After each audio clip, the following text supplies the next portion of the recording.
I do to become Muslim.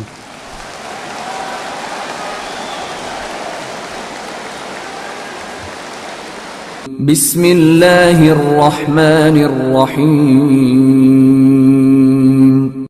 Please satisfy the contradiction that others. एक गैर मुसलमान सवाल कर रहा है तकदीर के ऊपर कि अल्लाह सुब्हानहू व तआला अपनी तकदीर लिखता है तो हम अगर गलती करते हैं तो दोषी कौन? अल्लाह सुब्हानहू व तआला। अगर मैं तकदीर में लिखा है कि हम खून करेंगे और हम आदमी का खून कर लेते तो कौन जिम्मेदार? अल्लाह ताला। आदमी को क्यों जिम्मेदार करने का? अगर तकदीर में लिखा है मैं चोरी करूंगा, मैं गलत काम करूंगा, तकदीर में लिखा है कि मैं जहन्नम में जाऊंगा तो जाऊंगा, तो किसकी गलती? मेरी क्या गलती? अल्लाह की गलती। और ये सवाल मुसलमान लोग भी सोचते हैं और तकदीर पे ईमान रखना हर मुसलमान का फर्ज है। लेकिन हम पहले ये जान ले तकदीर किसे कहते हैं। और अक्सर हम मुसलमान भी नहीं समझ पाते तकदीर का क्या मतलब है। और ऐसा कहते वो तकदीर में लिखा है तो मैं कर दिया, कुछ भी हो तो तकदीर में लिखा हुआ है, मेहनत नहीं करता हूं मैं, वो तकदीर में लिखा है कि मैं गरीब रहूंगा। ये तकदीर की क्या मानी होती है? अल्लाह ताला फरमाते हैं सूरह इसरा में कि जब भी एक इंसान पैदा होता है तो उसके गर्दन के गोल में उसके पूरी आत्मकथा, उसका फ्यूचर, उसका भविष्य लिख लेता हूं मैं आपको समझाने के लिए एक मिसाल पेश करता हूं। मिसाल के तौर पे अगर एक क्लास के अंदर एक टीचर क्लास में पढ़ाता है और एग्जामिनेशन के पहले कहता है कि ये स्टूडेंट पूरे क्लास में नंबर 1 आएगा, अव्वल आएगा, ये स्टूडेंट सेकंड क्लास से पास होएगा, वो स्टूडेंट फेल हो जाएगा। मिसाल दे रहा हूं, बुरा मत लगना वैसा। और एग्जामिनेशन होता है और ये स्टूडेंट फर्स्ट आता है, ये स्टूडेंट सेकंड क्लास से पास होता है और ये स्टूडेंट फेल हो जाता है। मैं आपसे ये सवाल पूछता हूं कि जो तालिब फेल हो गया, क्या वो कह सकता है कि क्योंकि टीचर ने कहा मैं फेल होऊंगा इसलिए फेल हो गया? कह सकता है क्या? नहीं कह सकता। क्यों? टीचर अपने तजुर्बे से कह रहा है ये स्टूडेंट बहुत अच्छा है, बहुत पढ़ाई करता है इसलिए फर्स्ट आएगा, ये स्टूडेंट ठीक है सेकंड क्लास, ये स्टूडेंट पिक्चर देखता है, क्लास ही ना अटेंड करता है इसलिए फेल होएगा। तो अपने तजुर्बे से वो भविष्य के बारे में कहता है। लेकिन वो स्टूडेंट नहीं कह सकेगा क्योंकि टीचर ने मुझे कहा मैं फेल होऊंगा इसलिए फेल हो गया।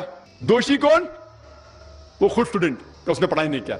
इसी तरीके से अगर आप कंपेयर करेंगे, अल्लाह सुब्हानहू व तआला टीचर से तो बहुत ऊंचे। टीचर तो कभी कभी गलती कर सकता है। अल्लाह सुब्हानहू व तआला के पास इल्म गैब है, वो भविष्य के बारे में जानते हैं। जब भी कोई काम होता है कुछ चीज फिक्स्ड है, आप कहां पैदा होंगे, आप कब मरे, कुछ चीज मुकम्मल है।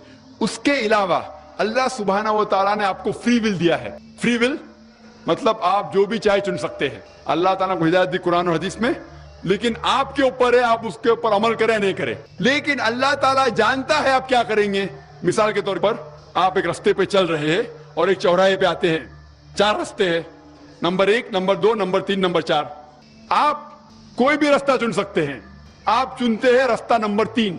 अल्लाह सुब्हानहू तआला को पहले से इल्म गैब है, पहले से पता था कि आप जब चौराहे पे आएंगे आप रास्ता नंबर 3 लेंगे, तो अल्लाह ताला पहले से लिख लेता है कि आप रास्ता नंबर 3 चुनेंगे।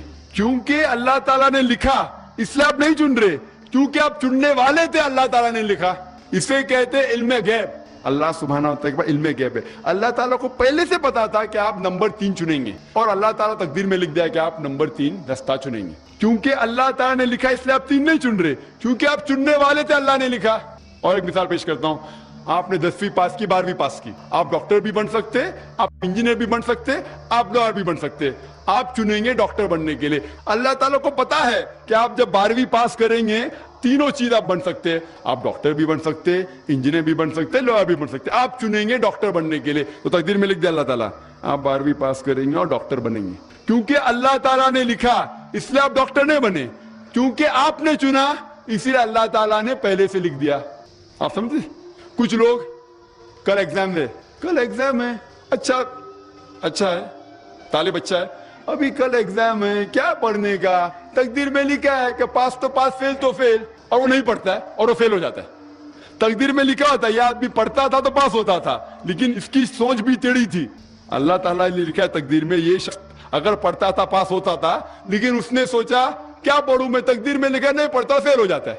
तो दोषी कौन? अल्लाह या वो खुद? तकदीर में भी लिखा है वो पास हो सकता था लेकिन वो नहीं पढ़ता इसलिए फेल हो गया। फिर बोलेगा देखो तकदीर को तो मैं टाल नहीं सकता हूं। इसीलिए वो कहावत है, अल्लामा इकबाल ने कहा है, खुद ही को अगर इतना बुलंद किया, तकदीर के पहले खुदा अपने बंदे से खुद पूछे बताते ही रजा क्या है। और हदीस में आता है कि दुआ तकदीर को बदल सकती है, مثال کے طور پہ اگر آپ جاتے ہیں ایگزامینیشن میں اور آپ کا پیپر اچھا نہیں جاتا اور آپ جانتے کہ آپ فیل ہوئیں گے, آپ گھر پہ آتے اور دعا کرتے اللہ تعالیٰ سے, یا اللہ سبحانہ و تعالیٰ میں نے پیپر میں اچھا نہیں کیا, مجھے پاس کر لے. اللہ تعالیٰ آپ کی دعا کو قبول کر لیتا اور پاس کر لیتا. تقدیر میں یہ لکھا ہے کہ آپ نے پیپر اچھا نہیں کیے, آپ فیل ہونے والے رہتے, لیکن آپ نے دعا کی. اللہ تعالیٰ کو یہ بھی پتا ہے کہ آپ دعا کرنے والے کہ نہیں کرنے والے, اور تقدیر میں یہ بھی لکھا ہے کہ اللہ تعالیٰ آپ کی دعا کو قبول کریں گے. اللہ تعالیٰ بھی جانتا ہے اگر اب 100 سال بعد کوئی شخص دعا کرے گا, وہ بھی جانتا ہے اللہ تعالیٰ وہ دعا قبول کریں گا کہ نہیں, وہ بھی تقدیر میں لکھا ہوا ہے. تو اسی لیے ہمیں ہر روز دعا کرنا چاہیے, ہر وقت دعا کرنا چاہیے. دعا تقدیر کو بدل سکتی, مطلب جو آپ کی پہلی ہونے والا تھا اس کو بدل سکتی, لیکن وہ بھی تقدیر میں لکھا ہے کہ آپ دعا کرنے والے, اور وہ بھی لکھا ہے کہ اللہ تعالیٰ دعا کو قبول کریں گے کہ نہیں. تو تقدیر میں لکھا ہے کہ آپ فیل ہونے والے تھے, آپ گھر پہ آتے ہیں, دعا کریں گے, اللہ نے دعا کو قبول کیا اور آپ پاس ہو جائیں گے. تو اسی لیے ہم مسلمان کو اللہ پہ بھروسہ رکھنا چاہیے, لیکن اللہ کے رسول نے فرمایا اللہ پہ بھروسہ رکھو لیکن اونٹ کو باندھو.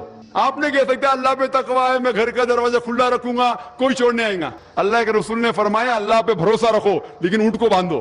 تو اللہ پہ پورا بھروسہ ہونا چاہیے, لیکن آپ خود محنت کرنا چاہیے. تقدیر پر ایمان لانے کا مطلب یہ ہے کہ آپ اس بات کو دل سے مانیں کہ دنیا میں جو کچھ ہو چکا ہے اور جو ہو رہا ہے اور جو مستقبل میں ہوگا ان سب کا علم اللہ تعالیٰ کو ان سب کے منظر عام پر آنے سے پہلے ہی ہے. ڈاکٹر ذاکر نائک نے تقدیر کے بارے میں بہت وضاحت سے بیان کی. اسی طرح اسلام اور ڈاکٹر ذاکر نائک کے بیانات سے متاثر ہو کر ایک فلپینی بندے نے اسلام قبول کرنا چاہا, تو ملاحظہ کیجیے. Good morning tayo, Doctor. I am Mr. Alan Cinco. My question is, I want to embrace and accept Islam. So what can I do to become Islam?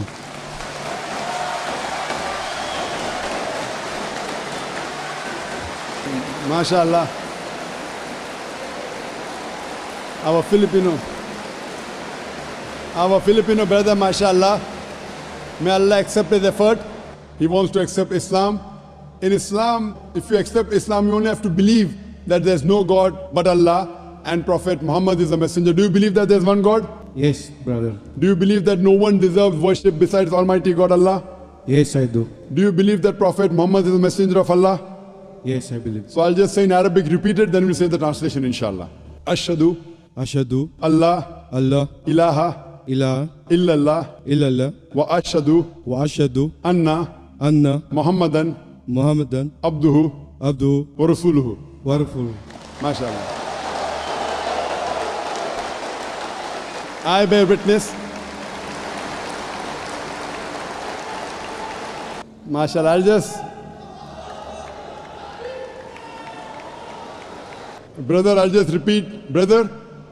just repeat what you said, the meaning in Arabic. I bear witness I bear witness that that there is no God there is no God but Allah, but Allah, and I bear witness and I bear witness that Prophet Muhammad that Prophet Muhammad is is the messenger the messenger and servant of God. and the Son of God. MashaAllah. This is the translation of what you said. And I'd like to pray to Allah subhanahu wa ta'ala that MashaAllah may He accept your efforts. And it's good, MashaAllah, to see that in the city of Dubai, Alhamdulillah, that people may have come here for earning a living. Believe me, what you earn here is less than what you'll earn in the Akhirah. What you'll earn in the Akhirah, inshallah, will be much more. And may Allah subhanahu wa ta'ala grant you Jannah, inshallah. Thank you, brother. Thank you so much. ناظرین، ایک مومن جو غیبیات پر ایمان رکھتا ہے، جو مانتا ہے کہ اللہ اور اس کے رسول صلی اللہ علیہ وسلم نے جو شریعت ہمیں دی ہے اس کے ایک ایک رکن پر ایمان لانا اور ایک ایک نقطے پر یقین رکھنا سب سے قیمتی چیز ہے۔ لہٰذا مومن یہ بھی مانتا ہے کہ تقدیر پر ایمان لانا ایک واجب اور ضروری امر ہے۔ اسی طرح اللہ تعالیٰ قرآن مجید میں فرماتے ہیں کہ بے شک ہم نے ہر چیز کو ایک مقررہ اندازے پر پیدا کیا ہے۔ تقدیر اور اس کے خیر و شر پر ایمان لانا واجب ہے اور اس کا انکار کرنا ایک اسلامی رکن کا انکار کرنا ہے۔ اللہ تعالیٰ ڈاکٹر ذاکر نائک کو لمبی عمر عطا فرمائے، آمین۔ امید کرتے ہیں کہ ڈاکٹر ذاکر نائک کے اس بیان سے آپ ضرور مطمئن ہوئے ہوں گے۔ ویڈیو اچھی لگی ہے تو اس کو لائک کریں اور اسی طرح کے مزید ایمان افروز ویڈیوز کے لیے دین سپیچز ضرور سبسکرائب کریں۔ ملتے ہیں اگلے ویڈیو میں، اپنا خیال رکھیے گا، اللہ حافظ۔